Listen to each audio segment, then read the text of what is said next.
आदाब नाज़रीन, से जम्मू कश्मीर लद्दाख देख रहे हैं आप। मैं हूँ आपके साथ सितफ सैफी। लगातार बारिश के बाद जम्मू श्रीनगर नेशनल हाईवे पर देर रात कई मकामात पर लैंडस्लाइड हुई, जिससे ट्रैफिक की आमदोरफ्त कुछ देर के लिए मुतासिर रही। अफसरान ने फौरन कार्रवाई करते हुए सुबह करीब 6 बजे सफाई ऑपरेशन शुरू किया। रोड क्लियरेंस टीमों ने मलबा हटाकर रास्ता बहाल कर दिया है। बता दें कि इन कोशिशों के बाद हाईवे पर दोनों जानिब से ट्रैफिक दोबारा बहाल किया गया है, जिससे मुसाफिरों और ट्रांसपोर्टर्स को राहत मिली है।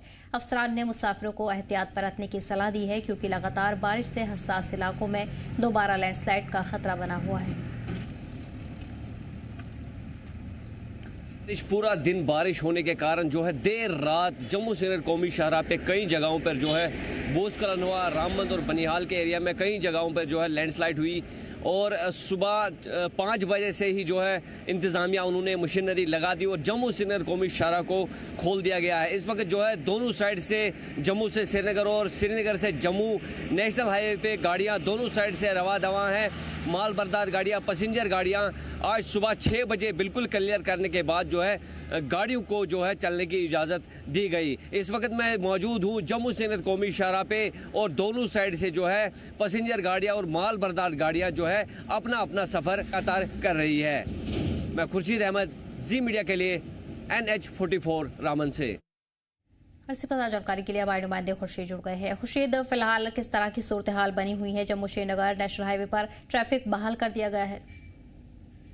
जी सबा, जिस तरीके से मौसम में पेशन गोई थी कि 30 मार्च को जो है शदीद बारिशें होंगी पूरे जम्मू कश्मीर के साथ साथ जिला रामबन में भी बहुत ज्यादा तेज बारिशें, ओले हुए, जिसकी वजह से कई जगहों पे देर रात, हालांकि पूरे दिन को जब हमने अपडेट दिया था अपने दर्शकों को तो पूरे दिन जो है जम्मू श्रीनगर कौमी शाहराह बिल्कुल आमद रफ्त के लिए खुला हुआ था। लेकिन देर रात जब एक बार फिर जोरदार बारिश, ओले गिर गए, जिसकी वजह से कई जगहों पे मिहाड़ के मुकाम पर, हिंगनी के मुकाम पर जो है ज्यादा बारिश होने के कारण जो नाले है ऊपर से वो पूरा बाजरी जो पत्थर है, मलबा है, वो सड़क पर आया। और आज सुबह 6 बजे लगातार इंतजामिया ने मशीनरी वहां पे पहुंचाई और तुरंत 1 घंटे में जो है जम्मू श्रीनगर कौमी शाहराह, बनिहाल और रामन सेक्टर में जो है उसको खोल दिया गया। उसके बाद दोनों साइड की गाड़ियां जो है उनको चलने की इजाजत मिली। हालांकि आने वाले 1-2 दिन तक जो है मौसम, फिलहाल जो मौसम महकमे की पेशन गोई है, यानी कि 31 मार्च से 2 अप्रैल तक जो है मौसम बिल्कुल साजगार रहेगा। जिस तरीके से अभी इस वक्त धूप खिली हुई है, बिल्कुल नॉर्मल तरीके से लोग कामकाज कर रहे हैं, तो ये मौसम जो है अगले 2 दिनों तक, यानी कि 2 अप्रैल तक इसी तरीके का रहने वाला। फिर 3 से 7 तारीख तक जो पेशन गोई की गई है कि फिर से जो है एक बार जम्मू कश्मीर के अंदर मौसम अपना रुख बदल लेगा और मैदानी इलाकों में बारिश और जो ऊपरी इलाके हाई रिच है वहां पे हल्की दर्जे की बर्फबारी जो है वो गिर सकती है। ये आने वाला वक्त ही बताएगा कि इससे हाईवे पे असर पड़ेगा या नहीं पड़ेगा। लेकिन इस वक्त की जो बात है, हाईवे को सुबह 6 बजे से ही खोल दिया गया है और जम्मू और श्रीनगर जो दोनों साइड से जो माल बरदार गाड़ियां, मुसाफिर गाड़ियां, जो पैसेंजर गाड़ियां हैं, वो दोनों साइड से अपनी अपनी मंजिल की तरफ चल रही है। जी सबा। खुर्शीद, अभी भी लैंडस्लाइड को लेकर खतरा हाईवे पर बना हुआ है। इस दौरान सुरक्षा के हवाले से देखा जाए तो क्या कुछ इंतजामिया की तरफ से इंतजाम किए जा रहे हैं मुसाफिरों के लिए? जी, जिस तरीके से ये जब हाईवे बन रहा था तो कहीं जगह पे जो उन्होंने कटिंग करी थी उस पे जो है बहुत ज्यादा खतरा रहता था जब बारिशें हो रही थी। तो जम्मू श्रीनगर कौमी शाहराह का जो खासकर रामबंद और बनिहाल का एरिया है, ये पे कहीं जगह पे जो कटिंग के दौरान फिर लूज मलबा रहता है, उसको गिरने का खतरा होता था। लेकिन अब कहीं ज्यादा जो है बहुत ज्यादा टनल बन चुके हैं और वो टनल भी जो है थ्रो कर दिए, लोगों के लिए वक्त कर दिए गए हैं। लेकिन कई जगह जैसे कश्तवाड़ी पत्थर है, हिंगनी है, मारो के मुकाम है या नाशरी का 2-4 जगह ऐसे है जहां पे अभी भी जो है कटिंग उसी की तरीके से है और काम चल रहा है। तो यहाँ पे खतरा रहता है कि जब बारिश होगी तो कहीं लैंडस्लाइड ना हो, कहीं पत्थर ना आ जाए। तो यहाँ पे इक्का दुक्का पत्थर कंटिन्यू बारिश के दौरान भी आते रहते हैं। लेकिन इंतजामिया इसके लिए बिल्कुल अलर्ट पर है। वहां पे जो कंपनियां हैं या नेशनल हाईवे जो अथॉरिटीज है उनको पहले से ही बताया दिया जाता है डिस्ट्रिक्ट एडमिनिस्ट्रेशन की तरफ से। हालांकि कल DC रामन, SSP वहां पे मौके पर पूरे NH रामन के एरिया में जो है वो दौरा कर रहे थे।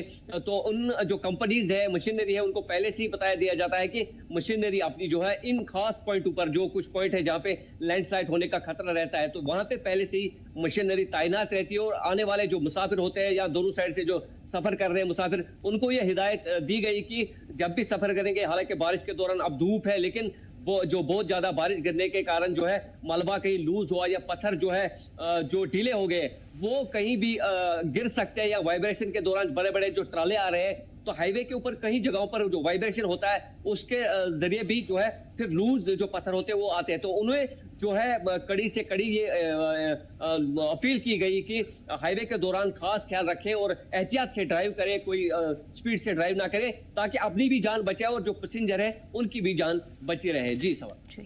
ठीक है खुर्शीद, तमाम जानकारी के लिए बहुत बहुत शुक्रिया। पढ़ेंगे आगे।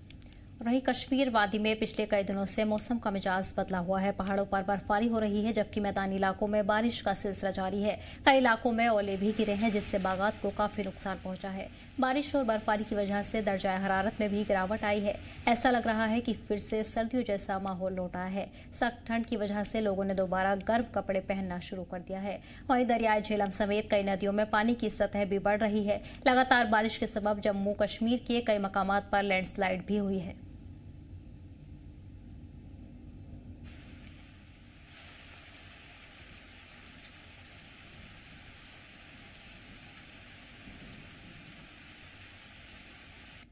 आपको बता दें कि जम्मू कश्मीर के तमाम इलाकों में इस वक्त बारिश का दौर जारी है। पहाड़ों पर बर्फबारी भी दर्ज की गई है। वहीं मैदानी इलाकों में बारिश हो रही है, जिसके चलते दर्जा हरारत में भी गिरावट दर्ज की गई है। इस दौरान लोगों ने गर्म कपड़े निकालना शुरू कर दिया है। वहीं बागात और फसलों को भी नुकसान पहुंचा है। किसानों की तरफ से भी मायूसी जाहिर की गई है, क्योंकि बारिश के चलते बागात और फसलों को भी नुकसान पहुंच रहा है। तमाम वादी के इलाकों में इस वक्त बारिश का दौर जारी है। वहीं महकमा मौसमियात की तरफ से भी इम्कान जाहिर किए गए हैं, आने वाले दिनों में भी बारिश जारी रहेगी। इसी पर जानकारी के लिए हमारे नुमाइंदे गोहर जुड़ गए हैं। गोहर, बारामूला की बात करें तो किस तरह का मौसम बना हुआ है? क्या कुछ तब्दीलियां दर्ज की जा रही हैं? क्या आने वाले दिनों में भी बारिश या बर्फबारी का दौर जारी रहेगा?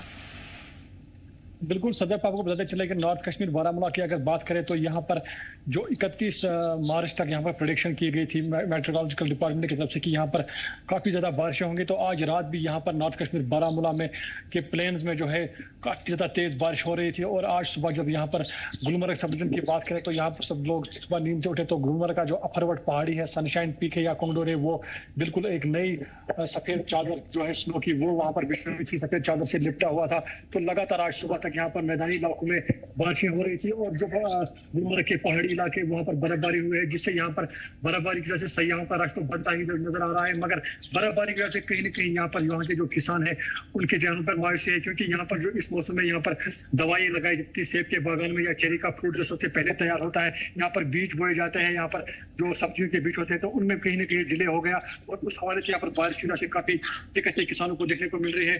स्प्रे कर जो स्प्रे किए जाते हैं यहाँ पर मेडिसिनल स्प्रे, उनमें डिले हो गया, यहाँ पर बीज बोने में डिले हो गया और कहीं न कहीं जो यहाँ पर फ्लावरिंग होती है इस सीजन में चेरी के फ्रूट के हिसाब से, तो उसमें भी थोड़ा डिले हो जाएगा, क्योंकि फिर फ्लावरिंग भी जो होते हैं वो भी लेट होती है और फिर हर कोई फसल जो होता है उसमें लेट प्रोडक्शन होती है, तो कहीं न कहीं यहाँ पर चिंता का विषय है। मगर जैसे कि मौसम हुई कि 31 मार्च तक यहाँ पर मौसम खराब रहेगा, उस हवाले से आज सुबह से ही यहाँ पर जो है मौसम रुका हुआ है। आज सुबह से यहाँ पर थोड़ी सी हल्की हल्की धूप खिली हुई है और मौसम भी क्लियर हो गया और आने वाले 2-3 दिन यहाँ पर मौसम खुशक रहने के इम्कान है और फिर से यहाँ पर एक और स्पेल जो है स्पेल वो स्टार्ट होने वाला है। मगर फिलहाल 3 दिन के लिए मौसम ड्राई रहेगा और लगातार फिलहाल अगर हम बात करें तो यहाँ पर जो सयाहों का रश है वो गुलमर्ग की ओर बढ़ता हुआ नजर आ रहा है, मगर कहीं न कहीं यहाँ पर जो एग्रीकल्चर और हॉर्टिकल्चर की प्रोडक्शन है उसमें कहीं न कहीं डिले देखने को मिल रहा है। जी सर।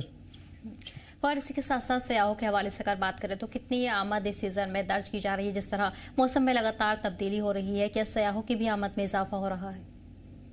बिल्कुल सर, स्प्रिंग सीजन की अगर हम बात करें तो इसमें ज्यादा से ज्यादा बारिशें देखने को मिलती है, मगर अगर हम सयाहों की बात करें जैसे ही गुलमर्ग की अफरवट पहाड़ी जो है वो यहाँ पर कोंगडोरी हो या यहाँ पर सनशाइन पीक हो, वो जब यहाँ पर सफेद चादर से लिपटी हुई नजर आई तो यहाँ पर गुलमर्ग में कुछ दिनों से यहाँ पर काफी ज्यादा सयाहों का रश देखने को मिल रहा है। जो भी टूरिस्ट कश्मीर वैली की ओर रुक कर है वो गुलमर्ग जरूर आना चाहते हैं, क्योंकि यहाँ पर इस वक्त जो जितना यहाँ पर 3-4 इंच के करीब जो यहाँ पर कोंगडोरी में बर्फबारी मौजूद है, वहाँ पर उनको एक्टिविटीज करने को मिलती है, स्लेज राइडिंग करने को मिलती है या स्नो बाइक्स पे राइडिंग करने को मिलती है। तो कहीं ना कहीं यहाँ पर टूरिस्ट के लिए इस वक्त एक्टिविटीज है और टूरिस्ट का लगातार रश जो है वो इस वक्त गुलमर्ग की ओर बढ़ता हुआ नजर आ रहा है। वहाँ के स्टेक होल्डर्स का भी जो कारोबार है वो भी बढ़ता हुआ नजर आ रहा है। आने वाले दिनों में ये उम्मीद लगाई जा रही है कि टूरिस्ट का रश और बढ़ेगा। मगर उसी हवाले से अगर हम बात करें यहाँ पर जो लैंडस्लाइड एरियाज है उन पर डिप्टी कमिश्नर बारामूला ने पहले से हिदायत दी कि अननेसेसरी ट्रैवल्स यहाँ पर ना किया जाए। यहाँ पर उड़ी में भी जो उड़ी और बारामूला का नेशनल हाईवे वहाँ पर भी थोड़ी लैंडस्लाइडिंग हुई है, मगर फिर से यहाँ पर रोड को जो है आमद के लिए खोल दिया गया है। मगर लगातार ये स्लाइड जो यहाँ पर स्लाइड एरियाज है वहाँ पर ये लोगों को हिदायत दी जा रही है कि वहाँ पर ना जाए, वहाँ पर अननेसेसरी ट्रेवल्स ना किए जाए। और फिलहाल तमाम एडवाइजरी यहाँ पर कंट्रोल रूम्स बनाए गए हैं। फिलहाल यहाँ पर लोग जो है वो यहाँ पर एहतियात बरत रहे हैं, मगर कहीं ना कहीं अगर हम बात करें यहाँ पर सयाहों की तो सयाह यहाँ पर बिल्कुल आराम से आ रहे हैं। वो गुलमर्ग का जो रोड है वो बिल्कुल ओके है, उसमें चलने की इजाजत है। और बिल्कुल यहाँ पर गुलमर्ग में जो है टूरिस्ट का अच्छा खासा रश देखने को मिल रहा है। मगर कहीं ना कहीं यहाँ पर एग्रीकल्चर और हॉर्टिकल्चर के हवाले से कहीं ना कहीं यहाँ के किसानों को कहीं ना कहीं दिक्कतों का सामना करना पड़ रहा है। जी सर, ठीक है गौहर, तमाम जानकारी के लिए बहुत बहुत शुक्रिया। और जम्मू कश्मीर में 10 अप्रैल तक मौसम का मिजाज बेतरतीब रहने का इम्कान है। महकमा मौसमियात के मुताबिक 31 मार्च से 2 अप्रैल तक कहीं कहीं हल्की बारिश या बर्फबारी हो सकती है। 3-4 अप्रैल को मौसम ज्यादातर असरअंदाज रहेगा। बादल, बारिश और तेज हवाओं का दौर जारी रहेगा। इस दौरान आपको बता दें कि ऊंचाई वाले इलाकों में बर्फबारी हो सकती है। हुकूमत ने लैंडस्लाइड और पत्थर गिरने का भी खतरा जताया है। किसानों को 31 मार्च 2 अप्रैल के दौरान काम निपटाने और मुसाफिरों को ट्रैफिक हिदायतों पर अमल करने की सलाह दी गई है।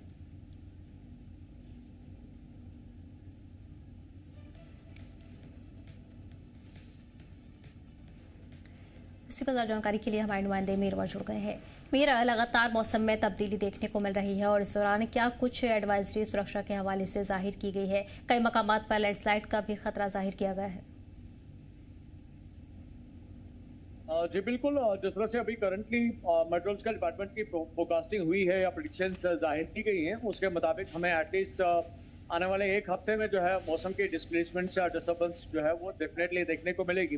हालांकि ओवरऑल लेवल पे अगर हम 7 या 10 तारीख तक की बात करें तो हमें क्लाउडी एटमॉस्फेयर यहाँ कश्मीर डिवीजन में देखने को मिल सकता है, जिसमें बीच बीच में हमें इंटरमिनेंट जो रेनफॉल्स जो है वो हमें करंटली और आने वाले वक्त में भी देखने को मिल सकती है। हालांकि अगर हम इन पर्टिकुलर देखें तो आज के दिन के मुतालिक बताया गया है कि शाम को जो है तेज हवाएं चल सकती हैं और इस जमीन में रेनफॉल भी हो सकता है। और खासतौर पर इस सूरत हाल को मद्देनजर रख के डिस्ट्रिक्ट एडमिनिस्ट्रेशन ने भी अपनी तरफ से कुछ हेल्पलाइन नंबर्स जारी किए हैं, जहां पे लोगों को जो है बर वक्त मदद की जा सकती है। साथ साथ अगर आप देखें तो इस एक हफ्ते के बारे में यानी कि 10 अप्रैल तक एटलीस्ट जिस तरह से मेट्रोलॉजिकल डिपार्टमेंट का मानना है कि क्लाउडी एटमॉस्फेयर रह सकता है, बीच बीच में हमें बारिशों की सूरत हाल देखने को मिलती है, जिसकी वजह से नेशनल हाईवे के जो मल्टीपल स्पॉट्स की जब हम बात करते हैं जो कि बिल्कुल पहाड़ों के साथ सटे हुए हैं, ऐसी लोकेशंस पे हमें लैंडस्लाइड्स या मडस्लाइड्स की जो एक सूरत हाल जो है वो देखने को मिल सकती है इफ अगर वो रेनफॉल जो है परसिस्टेंट रहता है और उसे स्लाइडिंग की सूरत हाल बनती है। तो ओवरऑल लेवल पे ये जरूर कह सकते हैं कि ये पूरा एक हफ्ता जो है इनिशियल अप्रैल का ये हमें क्लाउडी सकता है, रेनफॉल की सूरत हाल देखने को मिल सकती है। लेकिन प्रिकॉशनरी मेजर्स खासतौर पर डिस्ट्रिक्ट एडमिनिस्ट्रेशन की तरफ से उठाए गए हैं, जिसमें आज अगर हम पर्टिकुलरली देखें तो 31 तक बेसिकली ये एडवाइजरी जारी की गई थी, लेकिन आज इसका एक मुख्तसरन आखिरी दिन है इस एडवाइजरी का। जिस तरीके से हम एडमिनिस्ट्रेटिव लेवल पे इसे देखते हैं तो इस जमीन में कहा गया है कि फार्मर्स भी किसी हद तक अपना एहतियात करें। एटलीस्ट 2 तारीख तक जो फार्मिंग के जो काम जो है यानी कि 2 अप्रैल तक जो फार्मिंग का जितनी भी काम है उसको वो मुलतवी कर दें और उसके बाद अपना काम का जो है मौसम के मुताबिक वो अपने खेत खलिहानों में जो है वो शुरू वापस करें। लेकिन 2 तारीख तक कहीं ना कहीं पे ये जरूर कह सकते हैं कि जो हमें बारिशों की जो सूरत हाल जो है कश्मीर डिवीजन में फिर से एक और बार देखने को मिल सकती है। इवन तो कि अगर हम पिछले मंथ की बात करें यानी कि फरवरी का जो एंडिंग था तब से अभी तक मल्टीपल वेस्टर्न डिस्टर्बेंसेस जो है हमें कश्मीर डिवीजन में देखने को मिली है। हालांकि अभी हम आने वाले वक्त में हम अब यहाँ पे गर्मियों का मौसम भी देखने को मिलेगा, लेकिन एटलीस्ट जिस तरह से वेदर एक्सपर्ट्स मानते हैं उनका कहना है कि ये सूरत हाल जो है यानी कि बारिशों की जो सूरत हाल है या क्लाउडी एटमॉस्फेयर जो है ये हमें एटलीस्ट 14 अप्रैल तक देखने को मिलेगा। यानी कि 13 तारीख यानी कि 30 अप्रैल जिस दिन हम बैसाखी यहाँ पे सेलिब्रेट करते हैं तो वहां तक हमें इसी तरह की सूरत हाल जो है मौसम की देखने को मिल सकती है। तो ओवरऑल लेवल पे ये जरूर कह सकते हैं कि आने वाला एक हफ्ता भी कश्मीर रीजन में हमें इसी तरह से क्लाउडी देखने को मिलेगा, बारिशों की हमें सूरत हाल यहाँ पे करंटली देखने को मिलेगी और उसके बाद शायद किसी हद तक जो है मौसमी तब्दीलियां होगी। लेकिन प्रिकॉशनरी मेजर्स जिसके बारे में हम अभी जिक्र कर रहे थे, एडमिनिस्ट्रेटिव लेवल पे भी एक्टिविटीज को लेकर जो है खास तौर पर जो जहलम के किनारे लोग रहते हैं या जो डल लेक में सैर तफरी के लिए जाते हैं और जो शिकारा राइडर्स है या तो उनके साथ जो टूरिस्ट है उनके लिए भी एडवाइजरी जारी की गई है कि जैसे ही उनको मौसम तब्दीलियां देखने को मिले, तेज हवाओं की जो सूरत हाल बनती हुई नजर आए, तो वो गुरेज करें और डल में उस वक्त जो है खासतौर पर सैर तफरी के लिए वो ना निकले। और यूजुअली जो हेल्पलाइन नंबर्स डिस्ट्रिक्ट लेवल पे जारी किए गए हैं आज, वो नंबर्स पे वो रब्ता कर सकते हैं अगर उनको किसी भी तरह की कोई डिफिकल्टी का सामना करना पड़े। जी फिर इसी के साथ साथ आने वाले दिनों में कई मकामात पर बर्फबारी के भी इम्कान जाहिर किए गए हैं। कौन कौन से सयाहती मकाम इसमें शामिल हो सकते हैं, क्योंकि कहीं ना कहीं तब्दीली के साथ सयाहों की तादाद में भी इजाफा होता नजर आ रहा है। बिल्कुल बिल्कुल बिल्कुल सही कहा आपने।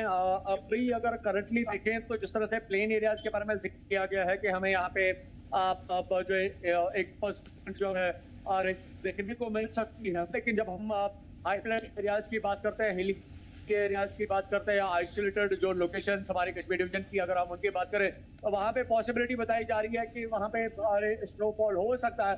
और जब हम इन पोर्शन ऑफ टूरिस्ट डेस्टिनेशन देखते हैं तो सोनमर्ग जो है सर फहरिस्त आता है। दूधपत्री का एरिया अगर हम देखें तो गुलमर्ग का जो टॉप एरिया है जिसे हम चिलमर्ग कहते हैं, ये पर्टिकुलर एरियाज हैं। अगर हम साउथ कश्मीर के अफरवट एरिया की बात करें, आड़ू एरिया की बात करें, तो ये कुछ ऐसे पर्टिकुलर लोकेशंस हैं जो कि अपर रीच के साथ पहाड़ी इलाकों के साथ टच करते हैं और जहाँ पे करंटली भी इस वक्त भी जो है बर्फ की सूरत हाल देखने को मिल रही है। और आने वाले वक्त में जिस तरह से ये फोरकास्टिंग और प्रेडिक्शंस की गई हैं, पॉसिबली ऐसी लोकेशन पे जो कि पहाड़ों के साथ सटे हुए जो जो टूरिस्ट डेस्टिनेशंस हैं, वहाँ पे हमें स्नोफॉल देखने को मिल सकता है।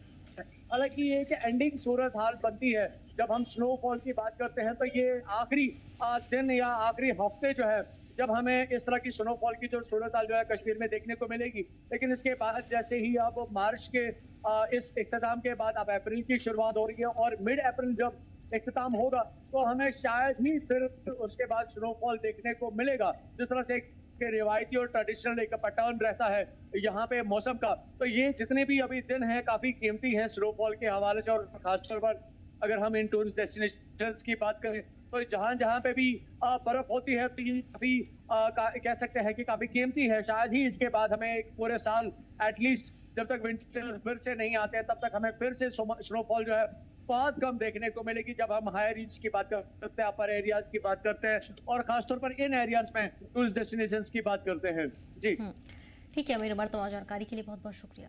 वहीं all party Sikh coordination committee के चेयरमैन जगमोहन सिंह रैना ने अपने दफ्तर में प्रेस कॉन्फ्रेंस की है। इस दौरान उन्होंने असेंबली में पेश किए गए निजी जमीन और शराब से जुड़े बिलों को लेकर तशवीश जाहिर की है। उन्होंने एमएलए से कहा कि वो मकामी लोगों के हुकूक का ख्याल रखें, इस इलाके के समाजी और सकाफती जज्बात का एहतराम करें और इन बिलों को आगे बढ़ाने से पहले लोगों की राय जरूर जानें। देखिए, मैंने भी देखा कि बहुत से लोगों ने प्राइवेट बिल्स जो इंट्रोड्यूस की हैं असेंबली में, उसमें कुछ बिलें तो बड़ी खास हैं जिन पर बात की जा सकती है। एक बिल तो है कि जो लैंड के मुतालिक बिल है, कश्मीर में और जम्मू में दोनों जगह पर एक वैक्यू प्रॉपर्टी एक्ट के तहत काफ़ी ज़मीन है जो लोगों के पास, कई लोगों के पास अलॉटेड है और कई लोगों काबिज है उन चीज़ों पर। तो ये बिल जो है इसका एक सही फैसला परमानेंट होना चाहिए, क्योंकि इसमें इस लैंड को लेकर, इस प्रॉपर्टी को लेकर हाउसेज हैं जो 47 में छोड़ के पाकिस्तान चले गए हैं, उनकी ज़मीनें हैं, उनकी बिल्डिंग्स हैं। इसी तरह से कुछ लोग पाकिस्तान छोड़ के कश्मीर आए, उनकी प्रॉपर्टी वहाँ रह गई है और ये अभी तक इसमें फैसले जो हैं डिफरेंट टाइप के हो रहे हैं, कोई इसमें सेटलमेंट प्रॉपर नहीं है। तो जिसकी वजह से बहुत से लोगों ने प्रॉपर्टी इनलीगली ऑक्युपाई कर रखी है। आंध्रपुर में डीसी जतिन किशोर की सदारत में जिला इम्प्लीमेंटेशन कमेटी की मीटिंग हुई, जिसमें मिशन युवा की तरक्की और लोन एप्लीकेशन मंजूरी पर चर्चा की गई। डीसी ने खाली एसबीडीयू बीएचडी कोऑर्डिनेटर पदों की भर्ती तेज करने और बाहरी ट्रेनर्स को बढ़ाने की हिदायत दी है। लीड जिला मैनेजर को केस मंजूरी और तकसीम की रफ्तार बढ़ाने का भी हुक्म दिया गया है। वहीं मीटिंग में कुल 158 मामलों को मंजूरी दी गई है और अफसरों को फॉर्मेलिटीज जल्द पूरी करने की हिदायत दी गई है।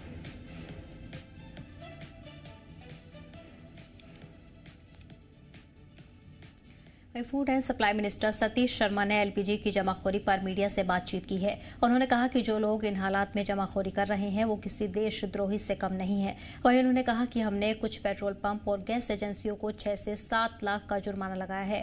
मिनिस्टर ने कहा कि जो private restaurant domestic LPG cylinder का इस्तेमाल कर रहे हैं उन पर भी कार्रवाई होगी। बड़े सीनियर लीडर हैं, मैं बहुत इज्जत एहतराम करता हूँ अगर उनकी कॉन्स्टिट्यूंसी में ऐसा कोई इंस्टेंस हुआ है इमीडिएटली उनको बुक करेंगे। 5-7 पेट्रोल पंप और कुछ एलपीजी कंपनीज को 7-7, 8-8, 9-9 लाख के हमने फाइन किए हैं। अगर जगदम हम वो करेंगे तो पैनिक और फैलेगा और मुझे लगता है ब्लैक मार्केटर्स और होर्डर्स उनको मौका मिल जाएगा। तो आई होप बैठ के उनसे बात भी करेंगे जहाँ पर ऐसा इंस्टेंस आया है। ये एक अपॉर्चुनिटी भी होती है कभी कभी, जो लोग मुनाफाखोर हैं, जो टेस्टिंग टाइम्स में सरकारों के साथ धोखा करते हैं, देश के साथ धोखा है। आज कोई आदमी ब्लैक मार्केटिंग में पाया जाता है वो तो देशद्रोही आदमी है, because in these tough times this is the tightest corners of our you can say last जब से गवर्नमेंट आई है, कुछ लोग ईरान की तरह, जो एक मर्द मुल्क में मानता हूँ, अपना सब कुछ निछावर कर देते हैं और यहाँ लोग पैसे के लिए, similar was the case during Covid, 1 रुपए का मास्क आता है 100 रुपए में दिया। तो लेकिन सर अगर शॉर्टेज नहीं है तो लाइन ही क्यों लगी है? देखो कंपनी वाले जो हैं उन्होंने रेट किसी तरह बढ़ाना है, तो उसकी निशानदेही हुई है। मैं खुद 5-6 जगह गया हूँ, आज भी 20 टीमें हमारी तैयार हैं, 20 गाड़ियाँ लीगल मेट्रोलॉजी की तैयार हैं बाकी डिपार्टमेंट के साथ कोऑर्डिनेशन में, और ओपोजिशन भी बहुत अच्छा रोल प्ले कर रही है। कम्युनिटी हॉल के करीब एक रेस्टोरेंट में गैस सिलेंडर में अचानक आग लगने से अफरा तफरी मच गई। भीड़ भाड़ वाले वक्त में ये वाकया पेश आया, लेकिन मकामी दुकानदारों और आवाम ने फौरन समझदारी दिखाते हुए जलते सिलेंडर को बाहर निकाल लिया, जिससे आग फैलने से बच गई। फायर सर्विसेज की टीम भी जल्द मौके पर पहुंची और हालात पर काबू पा लिया। गनीमत ये रही कि कोई जानी या माली नुकसान नहीं हुआ है। हुक्काम ने वाकये का नोटिस ले लिया है। हमारी मौजूदगी इस वक्त बिल्कुल कम्युनिटी हॉल के बाहर है, जहां पे आपको बताएं कि मेरे ठीक पीछे आप देख सकते हैं बट फूड पॉइंट यानी कि रेस्टोरेंट यहाँ पे है, और यहाँ पे अभी कुछ देर पहले एक एलपीजी गैस सिलेंडर को आग लगती है और काफी हड़कंप यहाँ पे मचता है। और आप देख सकते हैं कि फायर सर्विस की गाड़ी भी यहाँ पे पहुंची, मगर उससे पहले जो है वो गैस सिलेंडर को जिस तरह से आग लगी थी उस पर काबू किया गया है। और काफी भयानक आग थी, काफी देर तक रही और मकामी जो लोग हैं वो यहाँ पे पहुंचे और इस पे आग पे काबू किया गया। और ऐसा भी अगर ये काफी देर तक आग रहती तो नुकसान काफी ज्यादा भी हो सकता था, ये गैस सिलेंडर जो है वो ब्लास्ट भी हो सकता था। मगर मकामी लोग जो हैं, जो बिजनेस तबके के साथ लोग जुड़े हुए हैं, उन्होंने काफी हिम्मत रखी और इस गैस सिलेंडर की आग जो है वो बुझाई। और टाइमली जो है हम देख रहे हैं कि यहाँ पे जो फायर सर्विस अमला है उनको इतला दी गई है, वो भी यहाँ पे पहुंचे, मगर उससे पहले जो है आग पे काबू किया गया है। जी मीडिया के लिए वसीम गुत्तू, डोडा। जम्मू कश्मीर पुलिस ने ड्रग स्मगलर्स के खिलाफ हमेशा कड़ी कार्रवाई की है। इसी कड़ी में आज शोपियां में जम्मू कश्मीर पुलिस ने एक ड्रग पेडलर को गिरफ्तार किया है और उसके कब्जे से तकरीबन 5.61 ग्राम हेरोइन जैसी अशिया बरामद की है। ये कदम नशे की बुराई को खत्म करने के लिए पुलिस की लगातार कोशिश का हिस्सा है। काबिल एतमाद मालूमात की बुनियाद पर शोपिया पुलिस की एक टीम ने दाशीपोरा से शोपिया की ओर जा रहे एक कार्गो व्हीकल को रोका और तलाशी ली। तलाशी के दौरान उमर एजाज ईटू, जो नरसिंहपोरा कुलगाम का रहने वाला है, उसके कब्जे से ये हेरोइन जैसी अशिया बरामद हुई है। इस क्राइम में इस्तेमाल की गई गाड़ी जब्त कर ली गई है। वहीं शोपिया पुलिस ने NDPS एक्ट की मुतल्लिक दफात के तहत FIR दर्ज की है और आगे की जांच भी शुरू कर दी है।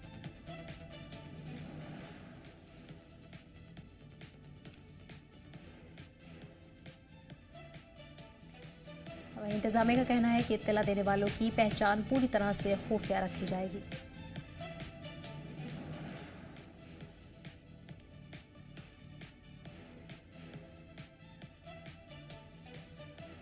फिलहाल इस बुलेटिन में इतना ही। हमें दीजिए इजाजत। देखते रहिए जम्मू कश्मीर लता।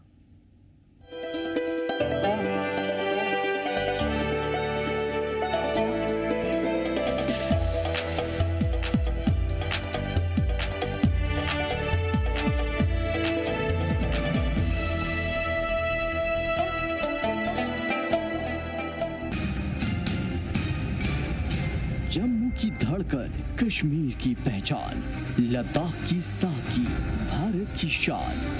न्यूज की दुनिया में अनोखा और खास जी जम्मू कश्मीर लद्दाख। सभी खबर सही वक्त पर।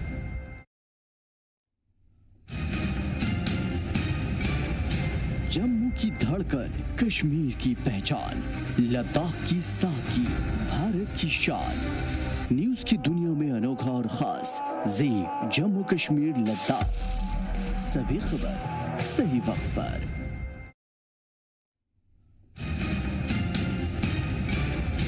जम्मू की धड़कन, कश्मीर की पहचान, लद्दाख की सादगी, भारत की शान।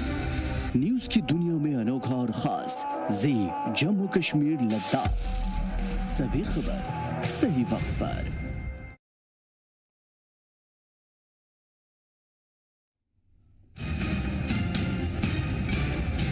जम्मू की धड़कन, कश्मीर की पहचान, लद्दाख की सादगी, भारत की शान। न्यूज की दुनिया में अनोखा और खास जी जम्मू कश्मीर लद्दाख, सभी खबर सही वक्त पर।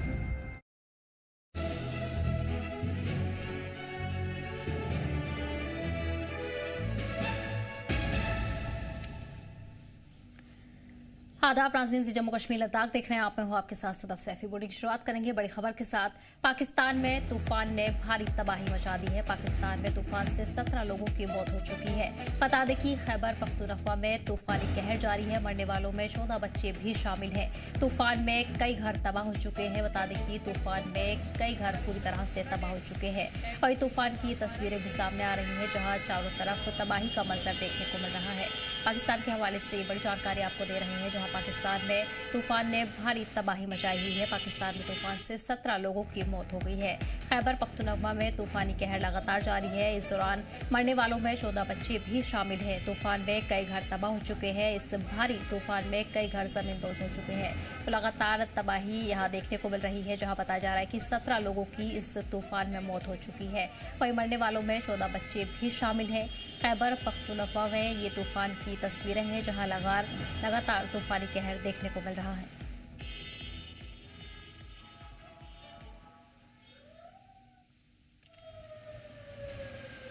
दूसरी बड़ी खबर आपको बता रहे हैं, जहां पाकिस्तान में तूफान ने भारी तबाही मचाई है। पाकिस्तान में इस तूफान से 17 लोगों की अब तक मौत हो चुकी है।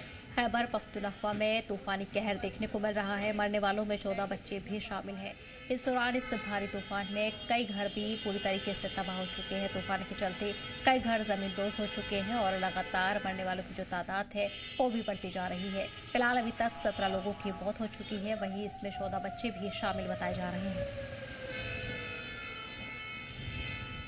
कश्मीर डिवीजन के स्कूल का नया शेड्यूल जारी किया गया है। बता दें कि श्रीनगर में स्कूल सुबह 9 बजे से खुलेंगे। दीगर इलाकों में स्कूल सुबह 9:30 बजे से खुलेंगे। तो लगातार ये एडवाइजरी जारी कर दी गई है और सख्ती से तामील करने की हिदायत दी गई है। कश्मीर के हवाले से बड़ी खबर आपको बता रहे हैं, जहां कश्मीर डिवीजन के स्कूलों का नया शेड्यूल जारी किया गया है। श्रीनगर के स्कूल सुबह 9 बजे से खुलेंगे। दीगर इलाकों में भी स्कूल सुबह 9:30 बजे से खोले जाएंगे। सख्ती से तामील करने की हिदायत दी गई है। इस हुक्म की तामील करने की हिदायत दी गई है।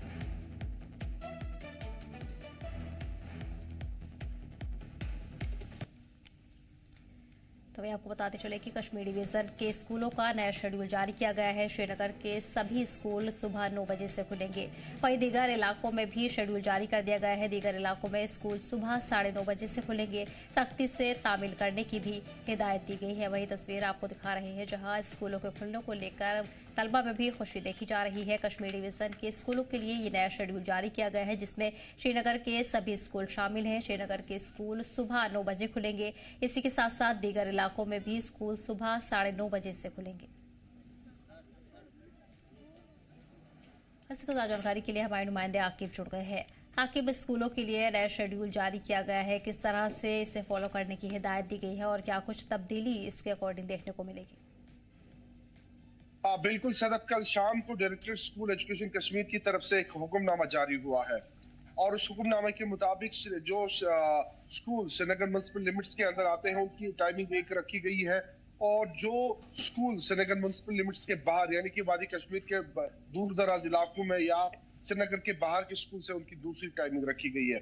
आपको बताया कि जो सर्दियां वादी कश्मीर में थी, अब दिन ब दिन जो है उसमें जो है कमी आ रही है। अब हम मौसमी गर्मा की तरफ जा रहे हैं और बिल्कुल अब दिन का तापमान जो है 25 से लेकर 27 तक देखा जा रहा है। और जिस तरीके से विंटर्स में माइनस तापमान चला जाता था तो उसमें एक टाइमिंग रखी जाती थी और विंटर वेकेशन भी हुआ करती थी, लेकिन विंटर वेकेशन भी मुकम्मल हुई है, खत्म हुई है और बच्चों ने स्कूल की तरफ रुख किया है।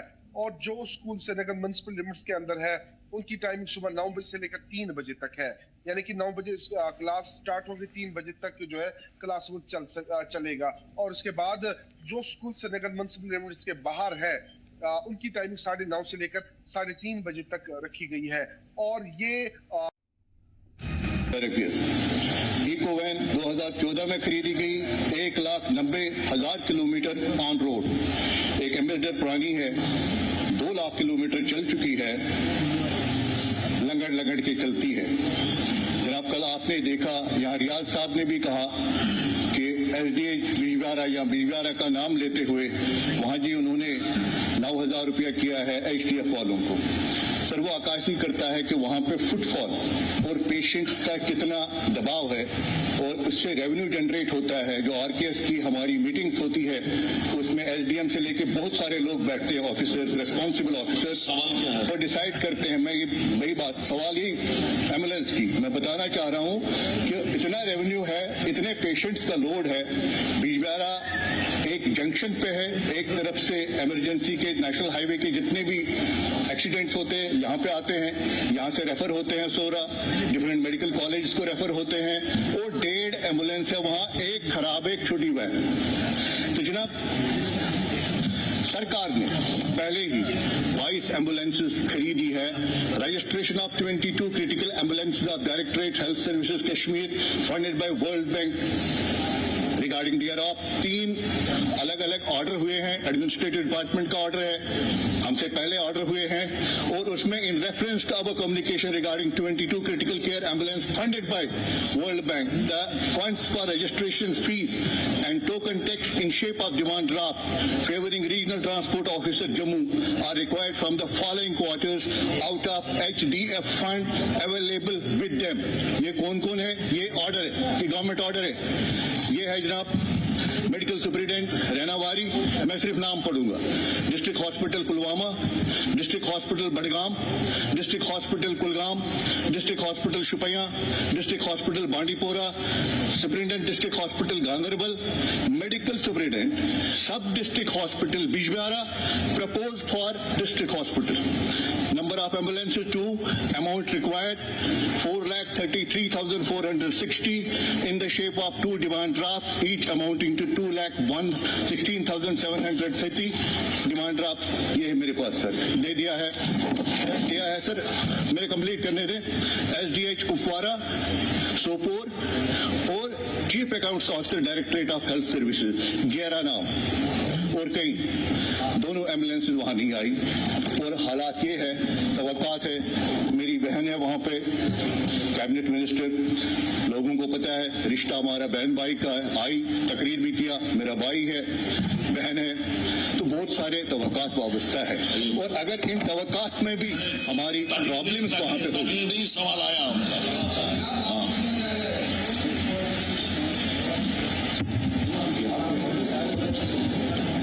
सर, क्योंकि पिछले 1-1.5 साल में ही सही बात है, हमने कोशिश की है कि 108 एम्बुलेंस जो है वो कम से कम डिस्ट्रिक्ट हॉस्पिटल्स में दी जाए, और इस 1-1.5 साल में लगभग पहले भी 30 के करीब जो है गाड़ियां 108 जो है एम्बुलेंस वो डिस्ट्रीब्यूट की गई हैं। उसके बाद फिर अभी रिसेंटली कुछ और एम्बुलेंस